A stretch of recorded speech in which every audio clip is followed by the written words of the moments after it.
A poor girl believed in a boy no one else did. Years later, the world did. The rain fell hard that afternoon, turning the street into a thin river of gray water. People hurried past without looking at each other. No one noticed the boy sitting on the broken steps holding a notebook against his chest, like it was the only thing keeping him standing. The girl noticed. Her name was Lina. She was small, thin, and always seemed to be carrying more than she could hold. That day she carried a bag of old bread from the bakery where she worked after school. Her shoes were wet and the straps were coming loose again. Still she stopped. The boy was about her age. His clothes were clean but worn. His hair fell into his eyes and his shoulders curved inward as if he was trying to disappear. A few students from their school passed by and laughed. "Still drawing nonsense," one of them said. The boy said nothing. He stared at the ground. Lina felt something tighten in her chest. She knew that look. She had seen it in her mother's eyes when bills came late. She had felt it herself when teachers spoke too fast and never waited for her answers. She stepped closer. "Are you okay?" she asked. The boy looked up surprised. No one ever asked him that. "I'm fine," he said quickly. His voice was quiet, unsure. Lina pointed to the notebook. "What are you drawing?" He hesitated, then opened it a little. Inside were pages filled with strange shapes and lines. Machines, systems, things that looked broken and whole at the same time. "They say it's useless," he said. "They say I should stop." "Who says that?" Lina asked. He gave a small shrug. "Everyone." Lina crouched down, ignoring the cold water soaking into her pants. She studied the page. She did not understand everything, but she saw care in the lines. Patience. Effort. "It's not useless," she said. The boy frowned. "You don't know that." She met his eyes. "I know when someone is trying," she said. "And you are." A silence fell between them. The rain softened. The noise of the street faded. "No one else believes me," he said. "I do," Lina answered. The words came out before she could stop them. He stared at her. Why? Lina thought for a moment. Then she smiled, small and honest. "Because I know what it feels like when no one listens." The boy closed his notebook slowly. For the first time that day, his shoulders lifted just a little. They sat together until the rain stopped. They did not talk much after that. They did not need to. When Lina finally stood up to leave, the boy spoke again. "My name is Eli. I'm Lina," she said. As she walked away, her bag lighter but her heart strangely full, she did not know what Eli would become. She did not know how far his quiet dreams could go. She only knew that she had chosen to believe in him when no one else did. And sometimes that single choice is where everything begins. Have you ever believed in someone when the world laughed at them? Have you ever wondered what that belief might become? Behind Lina, Eli watched her disappear into the crowd, clutching his notebook tighter than ever, standing at the edge of a future no one could yet see. Mina woke up before the sun almost every day, not because she was strong like a hero in a movie, not because she wanted to prove anything. She woke up because life in her home did not wait for anyone. The room was small and the air always felt a little damp. The window did not close fully, so the cold slipped in at night. In summer, the heat stayed trapped like it was stuck in the walls. Her mattress was thin. It lay on the floor beside her mother's bed. A curtain sheet hung between them, more for comfort than privacy. Mina's little brother June slept on the other side, curled like a question mark, holding a worn-out stuffed bear with one ear missing. She sat up quietly and listened. A distant bus hissed at a stop. Somewhere above, a neighbor's phone alarm rang too loud, then stopped. Her mother coughed once, the kind of cough that tried to hide itself. Mina stood, slipped her feet into old slippers, and moved to the tiny kitchen corner. There was no real kitchen, just a sink, a hot plate, and a narrow shelf with 2 bowls, 3 plates, and a small jar of rice that never looked full. She washed her face with cold water. It made her eyes sting, but it also woke her up. Then she started the routine she knew by heart. She filled a small pot with water and turned on the hot plate. While it heated, she folded yesterday's laundry from a chair's school shirts that looked a little gray, now socks with thin heels, June's pants with a patch at the knee. She checked the rice jar, measured what she could, and poured it into the pot. When the rice began to simmer, she opened the fridge. The fridge was old and hummed loudly. Inside there were 2 eggs, a bag of chopped cabbage, and a small container of soy sauce. Mina looked at the eggs for a second. 2 eggs meant 2 choices. June would ask for one. Her mother needed one more. Mina already knew what she would do. She cracked both eggs into a bowl, stirred them, and made thin scrambled eggs with cabbage. She cut them into 3 small portions anyway, like a quiet trick. She was careful with the salt. Too much salt meant thirst later, and water was never enough in the school day. By the time the food was ready, her mother was awake, sitting on the edge of the bed, rubbing her hands together. "Mina," her mother said softly, "you didn't have to get up so early." Mina kept her eyes on the plates. "I'm fine." Her mother tried to smile, but it did not fully reach her eyes. "Did you sleep at all?" "I slept." Mina lied because her mother's face looked tired in a way Mina hated to see. Jun sat up and rubbed his eyes. "Is there egg?" "There's egg," Mina said and tapped his forehead lightly with one finger. "Wash your face first." Jun groaned and shuffled to the sink. Mina sat down with them. She ate slowly. She acted like she was not hungry, like she just did not feel like eating much. Her mother noticed because mothers always noticed. "Eat," her mother said, almost like an order. "I will at school," Mina said. Her mother's eyes narrowed. "Don't lie." Mina picked up her chopsticks again and took a few bites. She did not want to fight, not in the morning. Not when her mother had to go to the cleaning job downtown and Jun had to be dropped at the neighbor's before school. After breakfast, Mina packed Jun's bag. She tied his shoelaces, double knot. She checked her own school bag, 1 notebook, 2 pencils, a library book she was already late returning. She slipped a small coin purse into the side pocket. It held a little change, mostly for bus days when they couldn't walk. Before leaving, she looked at the shelf near the door. On it sat a photo of her father. In the picture, he smiled like the world was easy. Mina did not remember that smile in real life. He had been gone for years. He left when she was still small, and he never came back, not even to say goodbye. Her mother did not talk about him. Mina didn't ask. Outside, the hallway smelled like fried oil and wet shoes. Mina took Jun's hand and walked down the stairs with him. The elevator in their building had been broken for months. A sign said it was under repair, but Mina knew it was a lie people stopped caring about. They reached the street. Morning traffic moved slowly, horns and exhaust mixing into one long sound. Mina walked Jun to Mrs. Park's unit 2 buildings away. Mrs. Park was old and sharp, but she watched Jun before school for a small fee Mina's mother paid when she could. Mrs. Park opened the door and looked Mina up and down like she was counting her bones. "You're too thin," she said as always. "I'm fine," Mina said as always. Mrs. Park took Jun's hand. "Jun, don't kick my door again." "I didn't kick it," Jun said offended. "You did last time. That was an accident." Mina smiled a little, then bowed politely. "Thank you, Mrs. Park." Mrs. Park made a sound like a cough, like she didn't want thanks to feel too sweet. "Go.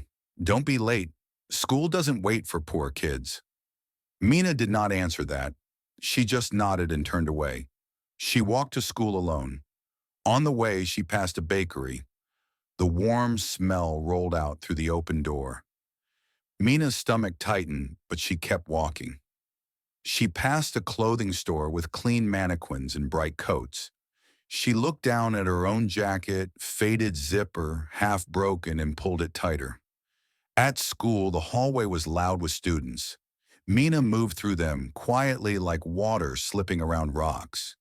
People didn't push her because they barely saw her. It wasn't always cruel. Sometimes it was simply how the world worked. In class, she sat near the window. She liked the window because it reminded her there was a world beyond tests and whispering voices. The teacher began the lesson writing formulas on the board. Mina copied carefully. Her handwriting was neat because she could not afford to waste paper. During break, two girls behind her talked loudly, not caring who heard. "Did you see Jay's shoes?" one said. "They're cheap, like from a discount bin." The other laughed. "He always looks like he came from a basement." Mina's pencil stopped for a second. Her fingers tightened. She did not turn around. She did not want to give them attention. But she heard them, and she felt something hard in her chest. A moment later, another voice joined them, a boy's voice, confident and mean. "Why do you even sit near him?" the boy said. "He's weird. He thinks he's going to be something. He's nothing." Mina looked across the room. Jay stood by his desk holding a paper he had been working on. It looked like a sketched lines and notes, careful handwriting, little arrows. He was showing it to the science teacher, but the teacher had already turned away, distracted by another student. Jay's shoulders sank a little, like he was trying to make himself smaller. Mina watched him the way she had watched her mother's tired face that morning. She recognized that look. It was the look of someone trying not to need anything, trying not to hope too much, trying not to get hurt again. Mina stood up. Her chair scraped the floor. It wasn't loud, but it was enough. The girls stopped talking and looked at her like she had broken a rule. The confident boy smirked. Mina walked to Jay's desk. Some people stared. Mina felt their eyes like heat on her skin. She felt the old fear, the old warning in her mind. Don't stand out. Don't invite trouble. But she also saw Jay's hands shaking just a little as he held the paper. So Mina reached out and said clearly, "Can I see it?" Jay blinked. "What your design," Mina said. "I want to see it." The boy behind her laughed. "Why? So you can pretend it matters." Mina didn't turn to him. She kept her eyes on Jay. "Please." Jay hesitated, then slowly handed it to her. Mina looked down at the paper. It was detailed, too detailed for a normal class assignment. Notes in the margin, a careful plan, a small diagram showing how something could move with less force using a simple mechanism. Mina didn't fully understand all of it, but she understood effort. She looked up at him. "You worked hard on this." Jay's mouth opened, then closed. His face was guarded, like he didn't trust kindness. "It's nothing," he muttered. "It's not nothing," Mina said. The boy behind her scoffed. "Mina, don't be stupid. He's going to fail anyway." Mina finally turned. Her voice stayed calm, but it carried. "You don't know that." The boy's smile faded a little. "Everyone knows." Mina shook her head once. "No. You just repeat what you like hearing." A quiet hush spread around them, like the room took one step back. Jay stared at Mina like she had done something dangerous. Maybe she had. Mina handed the paper back to him carefully, like it was important. "You should show it again after class," she said. "If the teacher doesn't look, you show it anyway." Jay swallowed. "Why do you care?" Mina paused. The simple answer was because she knew what it felt like to be ignored. So she said the truth, but in a quiet way. "Because I think you're serious, and serious people don't deserve to be laughed at." The bell rang, then sharp and loud. Students rushed back to seats. The teacher returned to the front, unaware of what had happened. Mina sat down. Her heart beat fast, not from pride, but from fear of what would come next. Behind her, someone whispered, "Why is she defending him?" Another voice answered, "She's poor too. They stick together." Mina stared at her notebook and forced her hand to keep writing, even though her fingers felt cold. She could feel the pressure already, but she had made her choice, and she was not taking it back. Eli learned early how to stay quiet, not because he had nothing to say, but because every time he spoke, someone corrected him, or laughed, or sighed like he was wasting their time. Over the years, silence became easier. Silence did not disappoint anyone. He lived with his grandmother in a narrow apartment above a repair shop. The smell of oil and metal floated up through the floor every day. His grandmother was kind but tired. Her hands shook when she poured tea. She worked part-time sewing buttons and fixing torn sleeves for neighbors who paid little and complained much. Eli shared a small desk by the window. The desk wobbled and one leg was shorter than the others, so he folded paper and pushed it underneath to keep it steady. On that desk were his notebooks, old ones, some missing covers, all filled with drawings, numbers, ideas that came to him late at night when the city finally went quiet. At school, teachers described him with careful words. He's slow. He's distracted. He doesn't focus on what matters. In math class, Eli finished problems differently. His answers were often right, but his steps did not match the examples on the board. The teacher frowned. Follow the method, she said. Don't invent your own. In science, he asked questions that went beyond the lesson. The teacher looked annoyed. That's not on the test, he said. Stay on topic. Once Eli brought a small model he had made from scrap plastic and wire. It showed how pressure could be reduced with a simple adjustment. He placed it on the teacher's desk, hands shaking. The teacher glanced at it and sighed. This isn't necessary. You should spend your time studying properly. The model was pushed aside. Later, some boys found it in the trash. Look, one of them laughed. He thinks he's an inventor. They snapped the wire and tossed the pieces back. Eli picked them up in silence. By the time he met Lina, he already believed the world had decided who he was. Someone small, someone unimportant, someone who dreamed too much. What Lina saw was different. She saw how his eyes lit up when he talked about how things worked. She noticed how he stayed after class to fix a broken fan instead of running outside. She watched him listen, really listen, when others spoke, even when they did not return the same respect. One afternoon, they walked home together. Eli kicked a loose stone along the sidewalk. You don't have to sit with me, he said suddenly. People talk. Lina adjusted her bag on her shoulder. People always talk. They'll think you're like me, he said. Useless. Lina stopped walking. Eli turned confused. She looked at him, not angry, not loud, just steady. Don't say that, she said. Not about yourself. He looked away. It's true. Then why do you keep trying, she asked. Eli opened his mouth and closed it. He didn't know how to explain the feeling, the pull in his chest when an idea formed, the way his hands moved before his mind caught up, the quiet joy of solving something no one else noticed.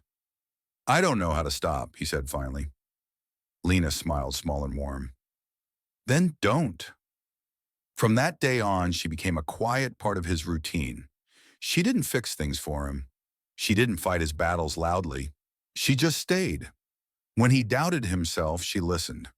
When he showed her sketches, she looked closely, even if she didn't understand everything.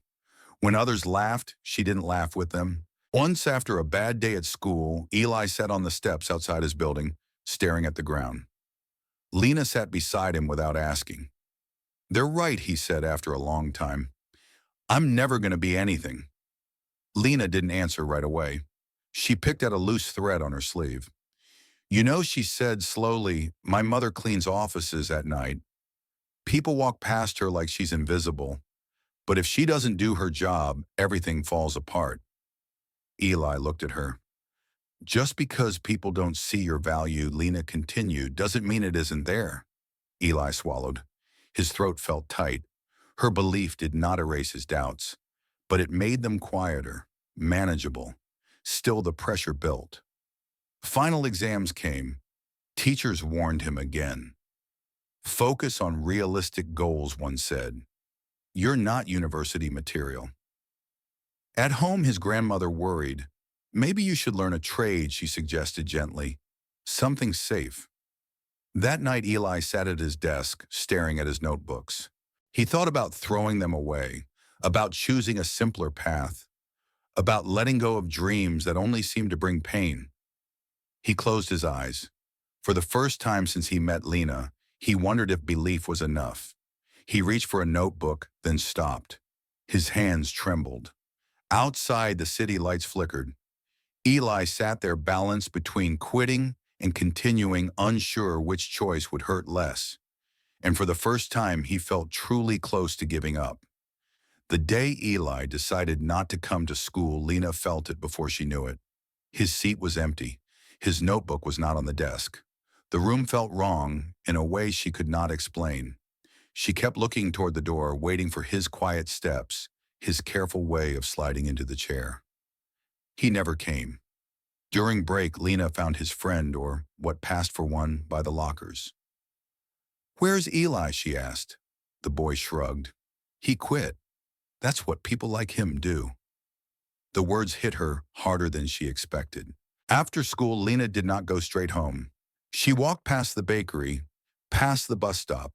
She turned toward Eli's building instead, her heart beating fast with each step. She climbed the stairs two at a time. When she reached his door, she knocked, then knocked again. No answer. She leaned closer.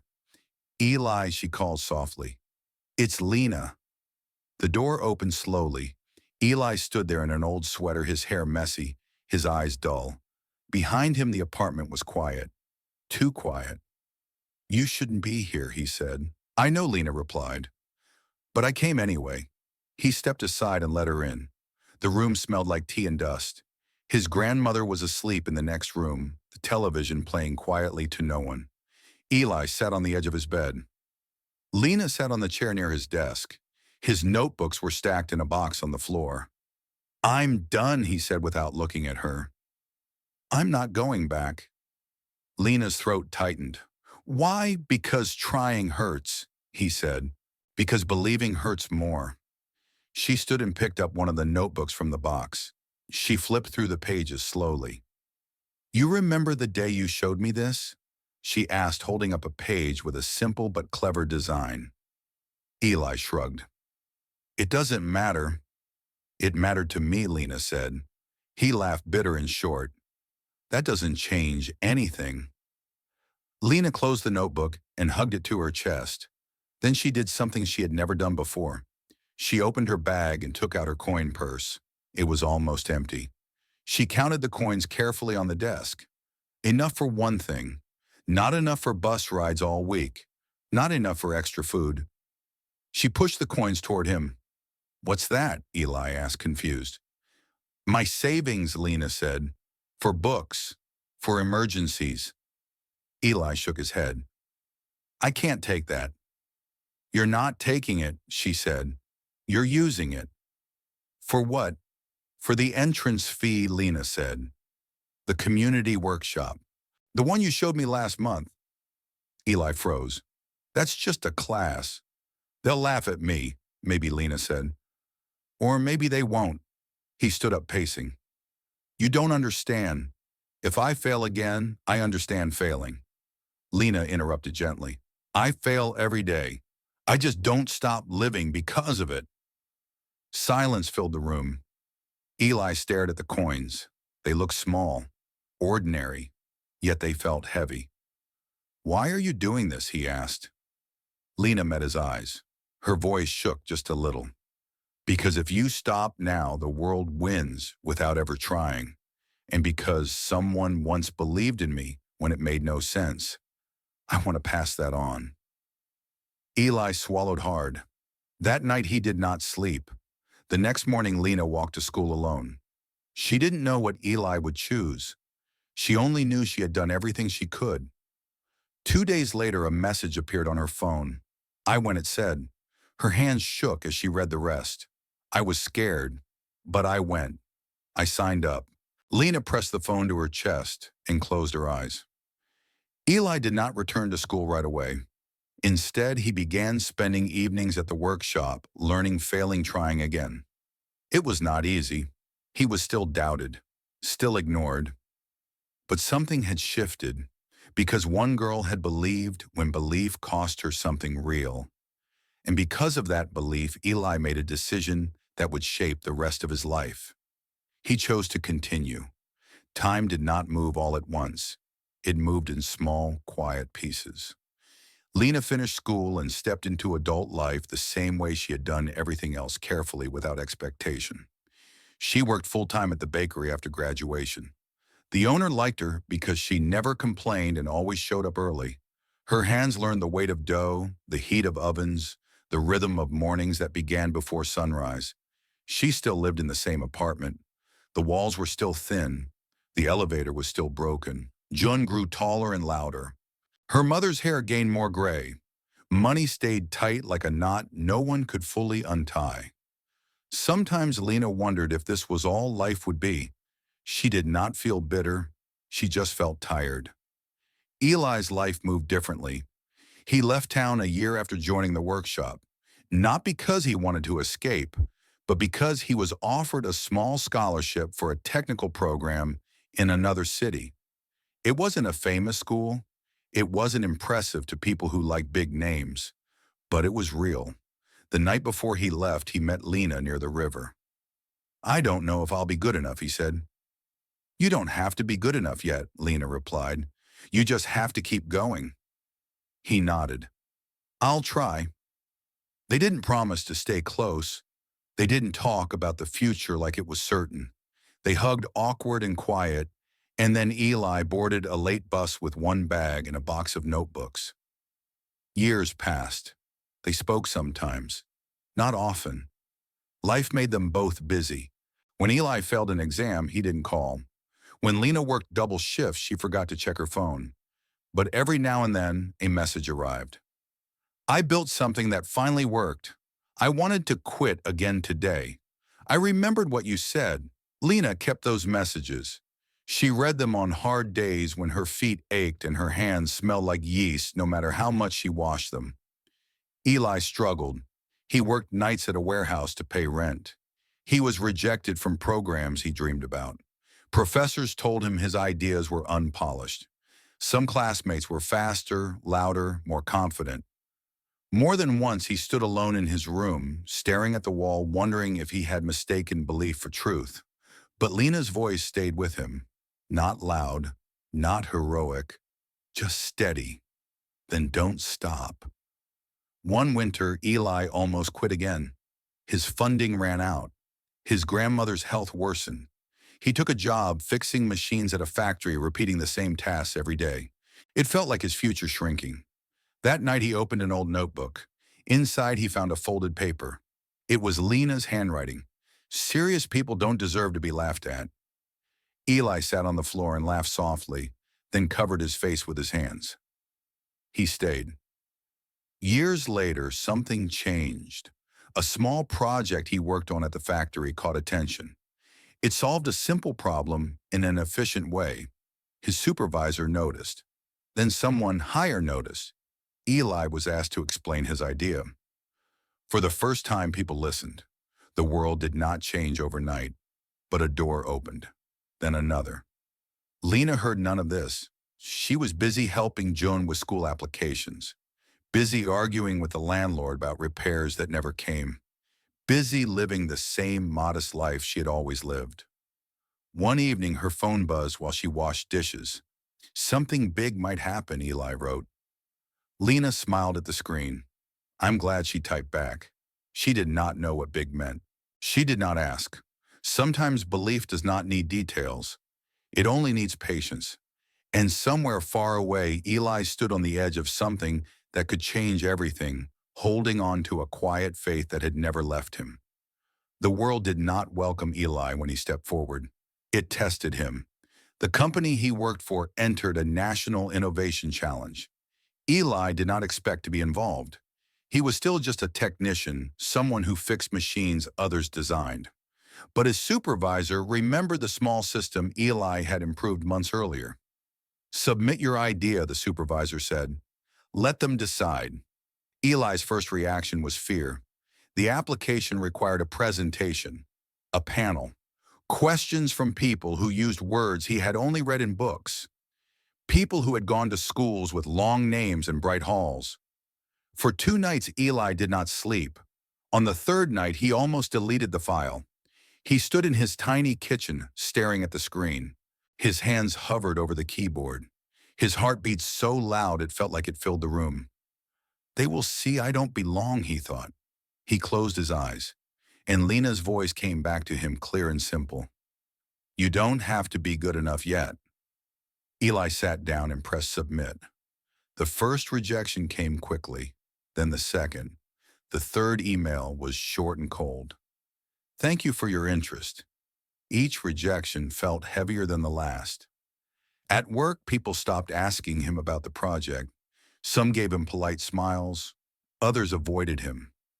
One evening, Eli sat on the steps outside his apartment, the same way he had years ago. The city lights blurred. His phone buzzed. It was a message from Lina. "Did you eat?" Eli laughed quietly. Of all the questions she could ask, she asked that. "Yes," he replied. "I'm okay." He wasn't, but he didn't want her to worry. Weeks passed. Then one morning an email arrived with a subject line Eli almost didn't open. "We would like to invite you." His hands shook as he read it. He was selected for the final review. The panel was held in a glass building in the Capitol. Eli borrowed a jacket that was a little too big. He stood in front of mirrors in public bathrooms, practicing his words under his breath. When his turn came, he walked onto the stage and felt small. The panelists looked bored. Some checked their phones. One interrupted him twice. "This is not how it's usually done," the man said. Eli's throat tightened. He felt the familiar panic rising. He paused. Then he stopped trying to impress them. He spoke the way he spoke to Lina. Simply, clearly, honestly. He explained the problem. He showed how his system reduced waste, how it saved time, how it helped people who worked with their hands every day. The room grew quiet. A woman on the panel leaned forward. "Can you repeat that part?" Eli did. This time no one interrupted. Days later, news spread. Eli's design was not just accepted, it was praised, written about, shared online. Headlines appeared: "Unknown technician challenges industry standards." Simple idea, big impact. Eli stared at his phone in disbelief. The pressure didn't disappear. It increased. Interviews followed. Criticism followed too. Some said he was lucky. Some said he copied others. Some said he would fade quickly. One night after a long interview, Eli locked himself in his bathroom and sat on the floor. He felt like he was breaking apart. He pulled out his phone and opened an old message thread. Lina's words filled the screen. "Serious people don't deserve to be laughed at." Eli pressed his forehead against the wall and breathed. The next morning he stood up straighter. When the final results were announced, his name was called. Not first, not last, but clear enough for the world to hear. Eli didn't smile. He didn't raise his arms. He just closed his eyes. Because in that moment he knew he had crossed the line between being ignored and being seen. And it had not happened because the world believed in him. It had happened because one girl had believed first. Recognition did not arrive quietly. It came in waves. First there were articles online, then interviews, then invitations Eli never imagined receiving. People who once ignored him now wanted his opinion. They asked about his vision, his journey, his inspiration. Eli answered carefully. He wore simple clothes. He spoke the same way he always had. Some reporters looked confused by that. They expected a different kind of story. At a public conference, his project was presented on a large screen. His name appeared beneath it, clear and bright. The room filled with applause. Eli stood, nodded once, and sat back down. Inside, he felt strangely calm, because success did not feel new. Pressure did not feel new. Doubt did not feel new. He had carried all of it for years. After the conference, while people crowded around him, Eli stepped away and checked his phone. There was a message from Lina. "Jun passed his exam," she wrote. "He's very proud." Eli smiled real and wide in a way cameras never caught. That night he booked a ticket home. Not to celebrate, not to show anything, just to return. The neighborhood looked the same when he arrived. The same cracked sidewalks, the same small shops with faded signs, the same smell of oil and bread in the air. Lina was closing the bakery when he walked in. The bell above the door rang. She turned around, wiping her hands on her apron. "Sorry, we're—" She stopped. For a second, neither of them moved. Then Lina laughed short and surprised. "You're here," "I am," Eli said. She stepped closer, studying his face like she was making sure he was real. "You look tired," he nodded. "I am," she smiled. "Sit. I'll make tea." They sat at the small table near the window. Steam rose from chipped cups. Outside, the streetlights flickered on. I saw you on the news, Lina said casually. They said your name wrong. Eli smiled. They do that. You did well, she said. Eli looked at her, really looked at her. The same tired eyes, the same steady calm, the same quiet strength. I didn't forget, he said suddenly. Lina blinked. Forget what any of it, he said. You, the coins, the day you stood up for me. She waved a hand. That was nothing. Eli shook his head. It was everything.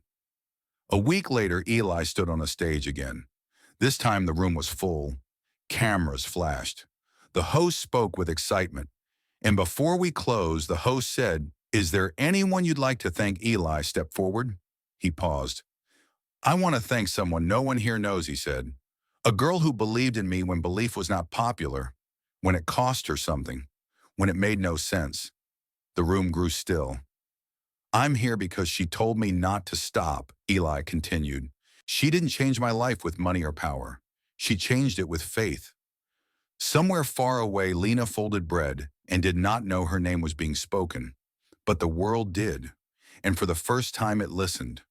A few days after Eli returned home, he visited the bakery again in the early morning. Lina was already there, tying her apron, her hair pulled back, the same way it always was. The ovens hummed softly. The smell of bread filled the room. "You're early," she said. "So are you," Eli replied. They worked side by side for a while. Eli wiped counters. Lina shaped dough. Neither of them rushed the silence. It felt comfortable, earned. When the first batch went into the oven, they sat near the window with 2 cups of tea. "Do you ever wish things were different?" Eli asked. Lina thought for a moment. "Sometimes," she said. "But wishing doesn't feed people." Eli nodded. "You could have asked me for help." "I didn't need to," Lina said gently. "I needed you to keep going." He looked at her, his eyes soft. "You know you changed my life." Lina smiled. "I know you did the work." Outside, the street woke up slowly. People passed by unaware of how much had already happened between 2 ordinary lives. Later that day, Eli left again. This time, Lina watched him go without worry.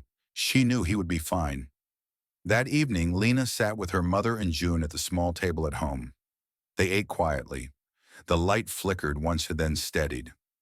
June looked up. "Did you know he's famous now?" Lina smiled. "Yes. Are you famous too?" June asked. Lina shook her head. "No." June frowned. "Why not?" Lina reached over and brushed crumbs from his cheek. "Because believing in someone isn't about being seen. Some people change the world with loud voices and big steps. Others do it by staying when it would be easier to leave. Belief does not need attention to be powerful. It does not need proof to be real. Sometimes the quiet faith of one person is enough to carry another through years of doubt. And sometimes the world only believes after someone else believed first. If this story moved you, take a moment to like the video. Subscribe to the channel for more quiet stories about faith, patience, and unseen strength. Share this with someone who believed in you when no one else did.